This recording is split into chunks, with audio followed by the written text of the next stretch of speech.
You wanted the best. You've got the best podcast. The hottest podcast in the world. The Chris Voss Show, the preeminent podcast with guests so smart you may experience serious brain bleed. The CEOs, authors, thought leaders, visionaries, and motivators. Get ready. Strap yourself in. Keep your hands, arms, and legs inside the vehicle at all times, because you're about to go on a monster education roller coaster with your brain. Now, here's your host, Chris Voss. Hi, folks. It's Voss here from the ChrisVossShow.com. There you go. As the Iron Lady always sings on the show, that makes it official. Welcome to the big show, my family and friends. We certainly appreciate you guys. For 16 years, we've been bringing the Chris Voss Show, the Pulitzer Prize winners, the brilliant authors, the White House advisors, you name it, CEOs, billionaires, all the people in the show. The show's been going on for so long, I'm clearly losing my memory and settling into dementia. But, I mean, seriously, has anything changed in 16 years? That's where we're at. We have an amazing multi-book author on the show. You may have heard of her. She's famous in so many ways. We'll get into that. Deanna Rayburn's on the show with us today for her latest book, A Grave Robbery. It's part of her Veronica Speedwell mystery series, book 9 of 9, actually, that's come out. And we're going to be talking to her about what's inside this latest one that everyone's going to be hot off the presses for. It comes out March 12th. 2024, and we're going to get into it with her. She is a New York Times and USA Today best-selling novelist. She is a sixth-generation native Texan. She graduated with double major in English and history from the University of Texas at San Antonio. She married her college sweetheart and is the mother of one and makes her home in Virginia. What? She left Texas? She was a sixth-generation Texas. She's like, screw this place, I'm out of here. I'm going to Virginia. Oh, wow. I don't know. We'll have to check with the authorities on that one. Her novels have been nominated for many awards, including the Edgar, 2 RT Reviewers' Choice Awards, and the Agatha, 2 Dilly Wins. Do I have that pronounced right? Dilly Wins? Dillis wins. Boy, they misspelled that. It's Dillys. Those Brits for you.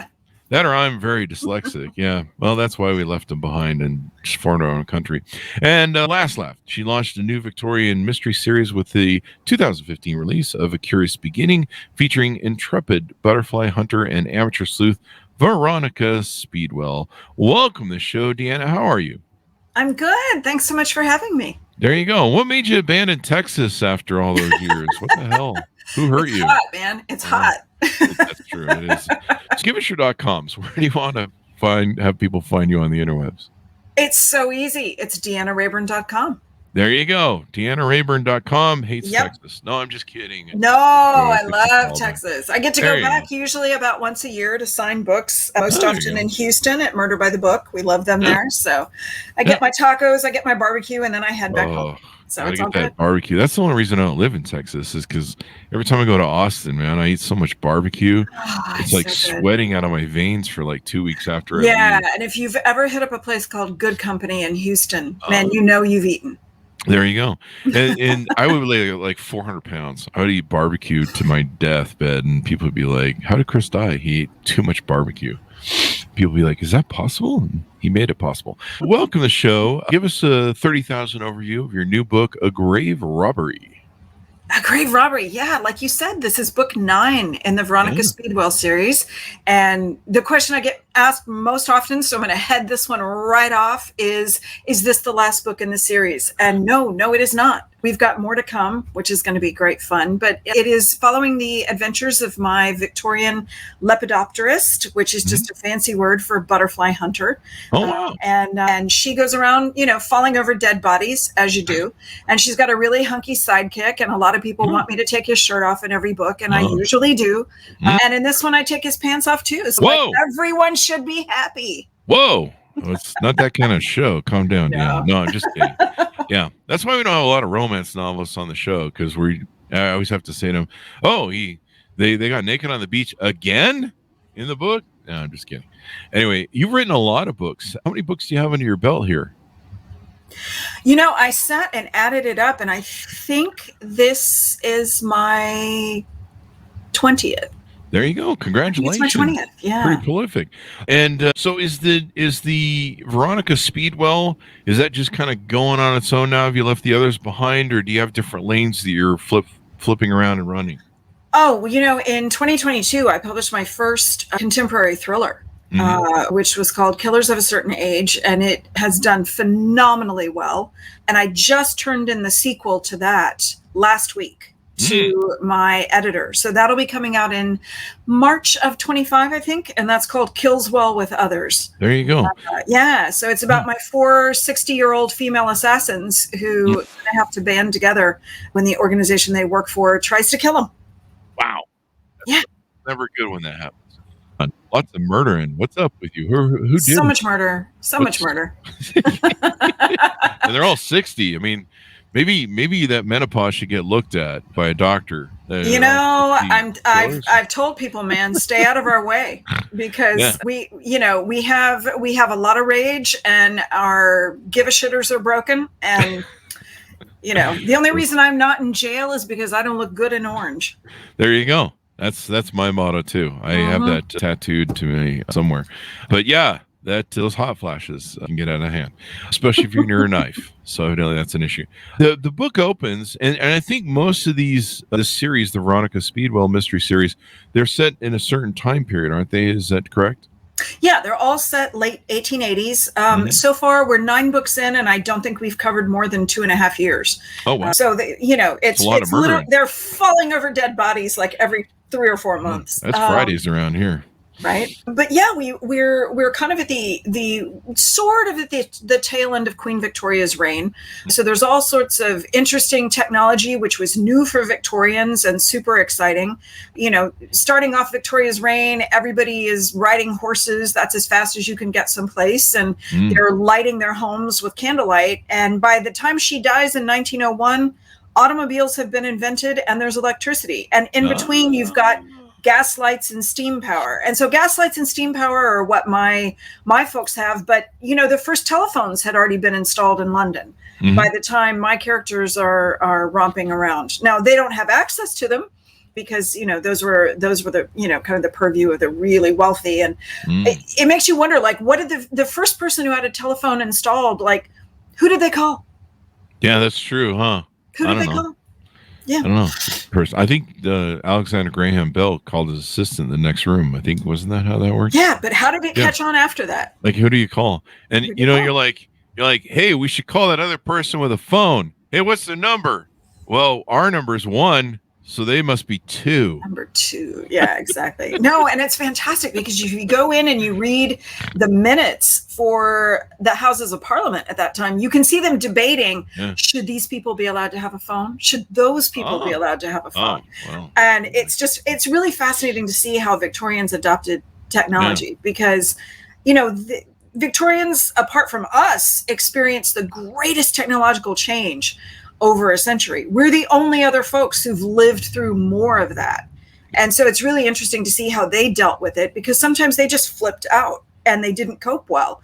The first people to try and set foot on an escalator about lost their damn minds because it's like, what? The stairs are moving. That's not okay. That's a funny story. I had when we were young, my family adopted they didn't really adopt, but they brought him in for a summer Indian boy from the Indian things. And it was the things Mormons were doing back then. And they'd move him in and I don't know, I don't know what they were trying to, let's leave it off the side. So anyway, he come from the reservation, this young man, he was like 10 or 11 and he had never ridden on an elevator before. And I remember I walked into an elevator with him downtown and we were going to go up a few floors and he was terrified. He's like, where are we going? Why are we going to this room? And I was like, it's an elevator. You ever been on it? I've never been on it. And I remember when it started moving up, he grabbed me and crumpled to his knees. He's freaking out. So yeah, that's kind of an interesting thing when you first adapt to technology. Yeah. Technology can be terrifying if you're not accustomed to it, and Victorians had a really hard time adapting. Some of them, some people, were early adopters and jumped on board, just like some of us did with cell phones in the 1990s. And I remember carrying around my brick And then the other folks, it took them a little longer to warm up. Oh yeah, the murderous brick. You could murder somebody with that thing. You really could. It weighed like 20 pounds. You're like, well, at least I can make calls and defend myself from robbery. Okay. But yeah, I imagine. I never really thought about that. What it was like getting the first phones, and you're like, hey, I heard somebody else got a phone. Well, we're number one, and we always call number two, so their phone number must be number three. It's been pretty easy back in those days. And then they probably. There's always salacious sex that leads any technology. So number 4 was probably, I don't know, the gal in the corner of the town. You could call her up. It was like an early 900 OnlyFans line. Wouldn't have surprised me. There you go. OnlyFans, the best callback jokes. So the phone, the book opens, and do I have this name of this character correct? Stoker. Yeah, okay. He is actually the Honorable Revelstoke Templeton Vane. Honorable just means he's the son of a nobleman. His father was a viscount, and he is very much the ostracized child in his family who basically runs away from home by the time he's 12 years old and gets up to all sorts of mischief and hijinks and whatnot. And he goes by Stoker because Revelstoke is a mouthful. Why would you want to? Yeah, that's probably why he's the black sheep of the family.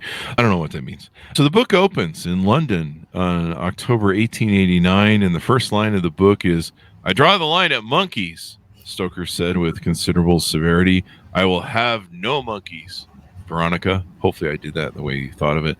But so it sounds like you go right for the monkeys business right off the start. Is that? Oh, I love for my first lines to try to, hook people in and be unexpected and make I want a reader to open the book and say, what's going on here? What's going on with the monkeys? What's up with the monkeys? And usually anybody who's read any of the previous books knows Stoker is usually trying to lay down the law to Veronica, and he's usually completely unsuccessful.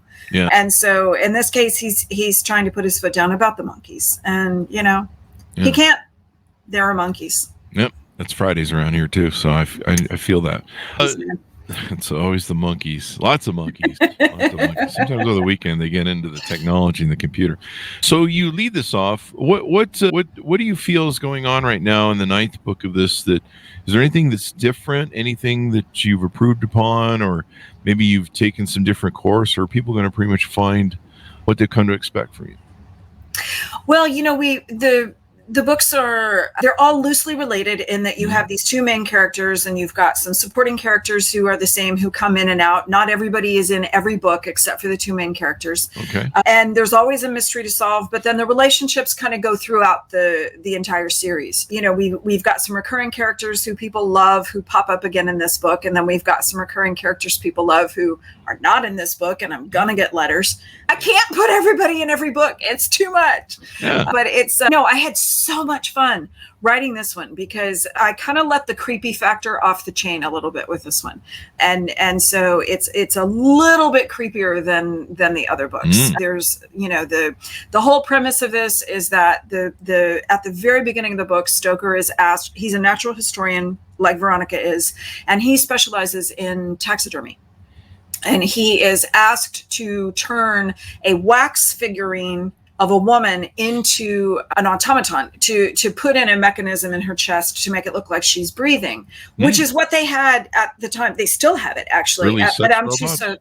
No, at Madame Tussauds he's doing this for a child, so I hope not. Oh, okay. Well, that better not. Yeah. Yeah. Madame Tussauds has a model of an extraordinarily beautiful young woman in 18th century clothing, but there's a clockwork mechanism in her chest, and it looks like she's just sleeping. And they call her the Sleeping Beauty. And when Stoker goes to kind of open up a panel in the chest to put this clockwork mechanism in, he finds that it's not a wax model after all. It's a corpse. Wow. So who's dead? Why is she dead? Where'd she come from? Yep. And that's what they've got to figure out. So that's creepy, right? Like, I feel like that's creepy. A grave. I mean, the book is titled "The Grave Robbery." I mean, there's some some dark things that might be happening there. and you have to find out. And I actually got to title this one. I almost never get to title them. So this one, they kept the working title. I'm actually really pleased about that. Awesome sauce. I know that sometimes there's that battle with the publishers. I've got a question for you from the audience and one of your readers that loves your work, and I'll get to that here in a second, Rossano. But first, tell us how you became a writer. Before I set up this question, what was the journey how did you know you were a writer at a young age, or whenever it kicked in for you? And how did you become a writer and get down this road? I remember being super excited when I learned how to print, because I could get stories out of my head and get them on paper. Wow. So that's how long I was probably 5 when I learned how to print. Wow. And I had been making up stories all along. So yeah, I always knew I was a storyteller. And then I double majored in English and history because I knew I wanted to write historical fiction. And I got a teaching certificate at the same time because I wanted to eat while I was trying to get published. Good idea. Right? A girl likes her food. And then it took me, after I graduated from college, I taught for 3 years, and I was really bad at it. And then it took me 14 years to get published.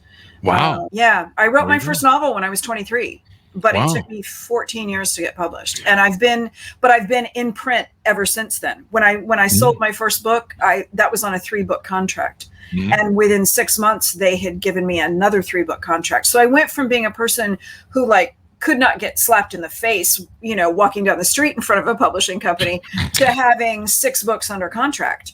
And lots of face slapping. Now, so during those 14 years hiatus where you're trying to, make that first one work, were you constantly rewriting, or were you constantly trying to market your book, or were you writing different things, trying to figure out if there was something that would bite with publishers? Yeah, I wrote about 7 or 8 books during that time. And, the first one that I wrote when I was 23, I sent in to a publisher in New York, and the editor, of course, didn't buy it. But when he rejected it, he was really, really nice. And the last line of the rejection was, "But I think your writing is absolutely wonderful." Wow. And I went, okay, that means I can do this. I can do this. I just have to figure out exactly how. And like I said, over the next 14 years, I wrote a number of things, probably 7 or 8 books that are complete crap. But I mean, they were essentially my MFA. I learned what not to do during the course of writing those books. And I was able to get an agent, and she had tried for a couple of years to place me and couldn't get any books sold. And finally she said, "I just need you to stop writing for a year. I don't want you to write for a year." And I was like, oh, okay. I figured this was her way of firing me. But I said, what am I supposed to do with this year? And she said, "Just read." And she said, "You don't know who you are as a writer. And the only way to figure that out is to know who you are as a reader." And she said, "At the end of a year, you'll know what to do." And I thought, okay, I am never going to talk to this woman again. And she just fired me, but didn't say it, right? Yeah. And at the end of the year, I looked around at all the books that I read, and I only read stuff that I really, really loved. And at the end of the year, I looked around and I went, they all have a mystery structure. They all have a slight romantic element to them. They all have a historical setting. They all have a really kick-ass woman in them. And I realized I had a blueprint for what I needed to write. And so then I sat down and I wrote a book, and it took me 2 years, and I sent it off to my agent, and I said, okay, I know it's been 3 years and we haven't talked, but here you go. And a week later, she called me and said, "This is it. This is the one I'm going to be able to sell." And that ended up being Silent in the Grave. And that was my first published novel. Yeah, and to go off in the wilderness and do the journey. So this is what Night of the Soul. There you go. So we've all done some of those journeys. Right. Some of us after just drinking hard on a Friday night. So Rossano Stewart asked the question, Deanna, congratulations on your latest title. Question, would you please give a first-time novelist some helpful tips on getting off the ground and more sales? We may have done some of that. I think the most important thing is to start writing book 2. Because if you get too fixated on what the first book is doing, you can really lose your momentum and lose your focus. And the best thing you can do, whether you're publishing yourself or whether, I've only ever published traditionally. I've only ever worked with a publisher. So I really can't speak to anybody who's doing the self-pub journey. I'm not qualified to talk about that. But if you're publishing with a traditional publisher, you want to show them that you can keep the momentum going, that you have what it takes, that you're not a one-trick pony, just, kind of producing this one book and then being done. Because publishers, they like to know that they can depend on you and they can keep going back to the well. They want to know that you've got more of what they came to you for in the first place. Yeah, they can enslave you with those multi-book and it's deals. Absolutely. A multi-book deal is amazing.